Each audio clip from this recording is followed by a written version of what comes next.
Hello guys, a warm welcome to one and all, and this is Vinay Ramat. Today I am going to explain about the verbs in detail I have mentioned here, and types of verbs we are going to see in this grammar topic in this video. And what is verb?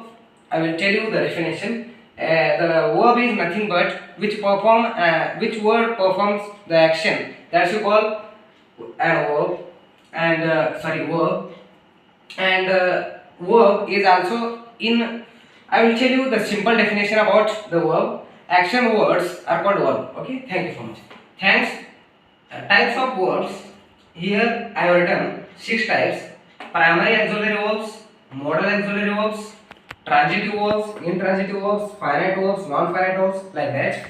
Now we are going to see only primary and modal auxiliary verbs. Examples I have written primary auxiliary verbs. The examples of primary auxiliaries is and are. I have already made an individual video about the primary auxiliaries and modal auxiliaries. I will give you the link in the description. Okay, you can go and check. Is and are to be forms. Was and were are to be forms also, but was and were are used in past tense. Have, has are present, had in past, do, does in present, did in past, shall be, will be in future. Okay, the primary auxiliary verbs are also called as helping verbs. And modal auxiliary verbs, the examples: present tense, past tense, can changes to could, shall changes to should, will changes to would, may changes to might, ought to and dare to, etc. These are about primary and modal auxiliary verbs. Okay, I hope you understood. And now, transitive verbs and intransitive verbs. I will tell you the definition. Transitive verb which requires an object to be itself a meaningful sentence. But as we compare to the intransitive verb is just opposite to the transitive verb, because intransitive verb which is not required any object to be itself a meaningful sentence, because it is itself a meaningful sentence. Okay, I have given you examples. You can understood thoroughly. Okay, in transitive verbs, he gave me a pen. This is transitive verb. He solved this one, because transitive verb which requires an object. I have written here. He gave me a pen. Me a pen is me. Okay. He gave. If we write only he gave, it is not a complete meaning. It is not giving complete meaning. So that is why you have to write with object. Okay. So that is why the transitive verb which requires an object to be itself a meaningful sentence. So that is why I have given here the examples. As you can see, he gave me a pen. He solved this example. Sorry, he solved this one. Ram caught a ball. Sheetal brought a new car, etc. And intransitive verbs. These are examples of intransitive verb, and these examples are belongs to intransitive verb. He passed. It is a meaningful sentence. As you can see, he passed. And this is a perfect example of intransitive verb, because she passed away. It is not required any object to be itself a meaningful sentence, because it is giving the complete meaning. So that is why it is not required an object. Okay, I hope you understood a lot. Okay, thank you so much. And we are moving finite verbs and non-finite verbs. What is the difference between finite verbs and non-finite verbs?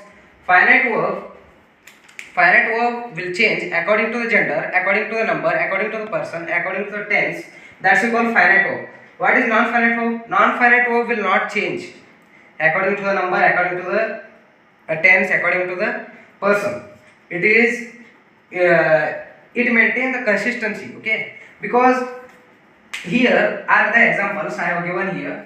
These more examples. As you can see, by seeing the examples, you will understood thoroughly. Okay, examples: I played cricket. Sorry, I play cricket. This is finite verb. Okay, here the verb is according to the subject. Okay, he plays. Here the verb got yes to the. He plays cricket. Here it changed according to the subject. So that is why the finite verb is called will change according to the number, according to the gender. Okay, I hope you understood. and we shall do this work. This is according to future tense. And she has done her work. Here the word done is there. Okay.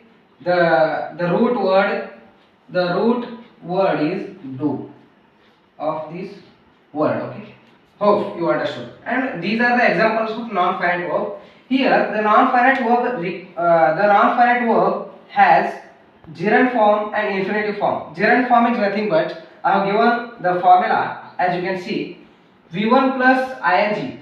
The verb will get, if the verb will get ing, that we call the gerund form, and it is a noun. It will be the noun. It is not a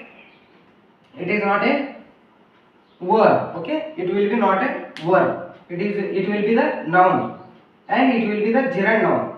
I have given here the examples: swimming and dancing. I will give you orally. Swimming is a best exercise of all the exercises. Okay, and dancing is my hobby. Okay, these are the examples of gerund form, and these will not change according to the number, according to the gender. I have given you the examples. Okay, I hope you understood. And in infinitive formula 2 plus verb, 2 plus verb called infinitive. Okay, 2 plus verb is called infinitive.